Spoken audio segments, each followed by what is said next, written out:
വാവായിട്ട് ഇങ്ങനെ ഇരിക്കുന്നത്? അവള് കൊല്ലും. അവള് യക്ഷിയാ, യക്ഷി. അമ്മ അമ്മ അമ്മ നീ ഇവളുടെ മുഖത്തേക്കൊന്നും നോക്ക്. അല്ല, ഇത് എന്റെ മോളല്ല, എന്റെ മാലാക. എവിടെയാ നിങ്ങൾ കൊണ്ടുപോയി വിറ്റ്? നിങ്ങൾ കള്ളന, പേടിക്കള്ളൻ. എവിടെയെങ്കിലും വീട്ടിൽ പോയി കാണാം. എനിക്ക് എന്റെ മോളെ കൊണ്ട് താടാ.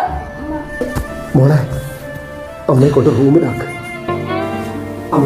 ആരോ പൂവേ മാറിൽ ചായേ ആരാരോ ആരാരോ